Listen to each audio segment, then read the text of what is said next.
I'd like to thank Coach Brian Brown for joining me as we preview the 2021 1A state football playoffs. Strasburg Indians getting ready to play the Yuma Indians Saturday, 1 o'clock at Winter Field.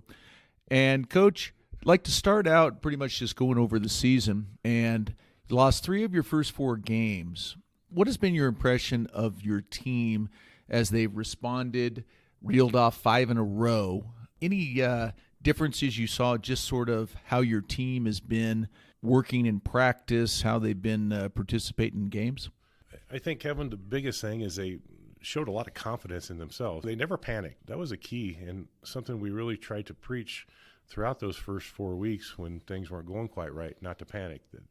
That we had a good football team. We knew we were young in their skill positions, and to be quite frank, not only as players but as coaches, we kind of had to figure out who we were. We kind of went into the first game, second game, Yuma. We kind of started thinking, okay, this is maybe what this football team is going to look like.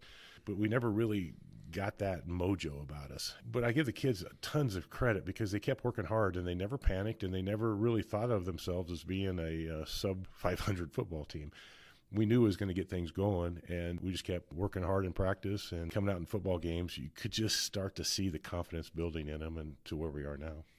You've gotten to take a little break from me in the last number of weeks as I've had a lot of fun interviewing some of your seniors. And I've told you this before, how impressed I am with your team. And you can tell by when you interview the seniors that they're basically talking the same language as you. And that's always really impressed me. What do you do as a coaching staff to impress upon them the culture so much? I think a lot of it's consistency. We go out there and we teach a certain way, and we try to really get the kids to understand the philosophy of what we're calling, the plays we call, why we call them, some of the motions that we have. And we really try to instill in them this year more than probably ever of the why we're trying to do it, and to make them understand what these plays mean, what these movements mean, why we may do this or this to set this up. And, I think being consistent as coaching staff and being consistent with the players, you start to get confident in yourself and what we're doing. And I really think this group, maybe because of the controversy we had in the first few games, maybe this group really, really bought into that. One more thing on your seniors, especially starting out with losing early on, how important was their leadership this year? It was huge. We got a lot of younger players that maybe didn't have a lot of football experience, and we've got a lot of seniors that have played a lot of football. That's the thing about this group. Like I said, and I hate to keep reiterating the same thing, but they never panicked. They always understood, hey, we know what kind of football team we're going to be, and just keep grinding, just keep pushing hard, keep practicing, keep taking the criticism of the coaches, because unfortunately that's what we do sometimes. They just kept telling the younger guys, and I think telling themselves, we're going to be okay. Let's just keep going, keep doing what we know what we can do, and we're going to be okay. And right now, we're playing at a pretty good level. Now, you've had a lot of success as a coach, both as an assistant and a head coach here at Strasburg High School. In this season specifically, what do you think you learned most about yourself as a coach? A lot of what I learned is we had a system here, and we had some great coaches that developed the system, from Coach Geiger and Coach Dave Dodge, just understanding offense and understanding how plays are supposed to work. And I really took all that, and my first couple of years, I thought, why would I do anything different? This thing works. And what I really found about myself and found about the rest of my coaching staff is we can break from that. We can keep the system. We can keep ideas in our head, but we also have to learn you got to adapt. You got to adapt to what you have. Sometimes you just don't have the same team as you had the year before, and we really found that this year. Sometimes we look back at some of the changes we've made this year and think, my gosh, what if we would have made them last year with some of the players we had? So I think as a coach, I think I'm more confident to know that, you know what, I can be kind of who I am. If I need to make changes, I feel pretty comfortable with the changes that we do make.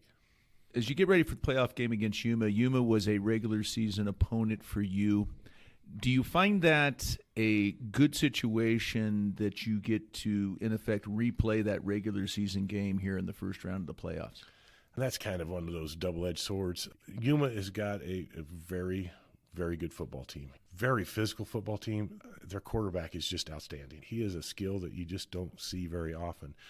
So We feel somewhat comfortable because we've played them. We kind of know what they're going to do. We know the things that we need to do to stop them.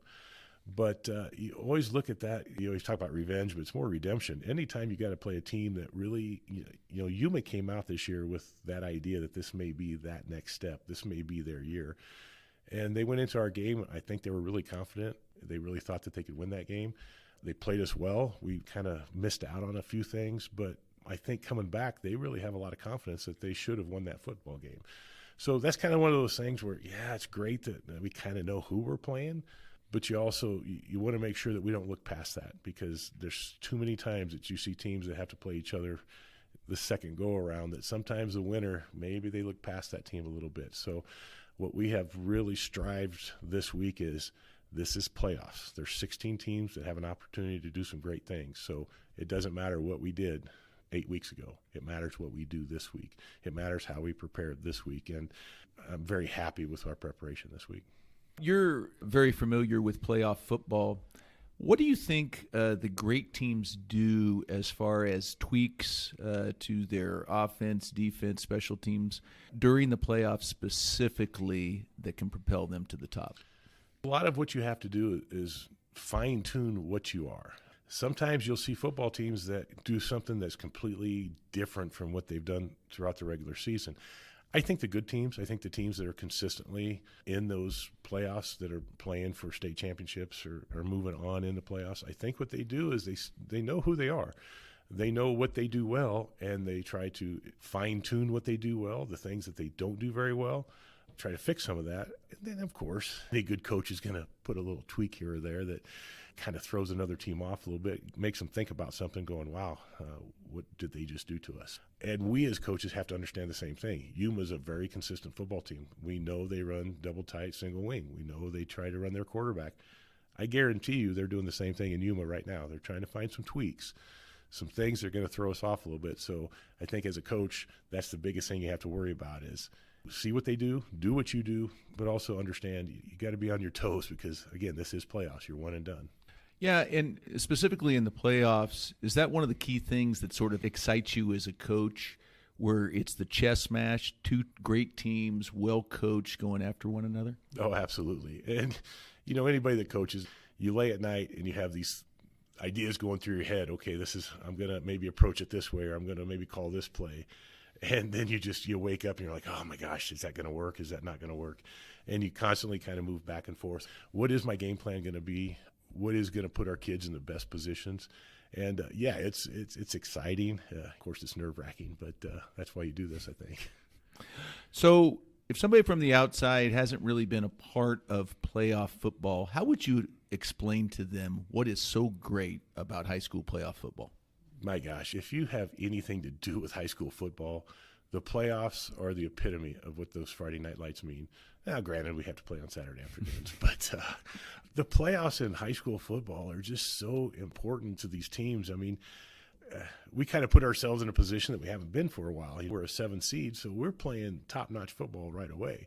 We used to be in one of those top 4 seeds and maybe not getting as good of a football team, in the first round. And man, right now, it's like, holy cow, we got a tremendous game looking us right down the tube, and it's exciting. And I think as a fan and as a parent and as anybody that loves football, how can you not want to be part of this? This is just exceptional.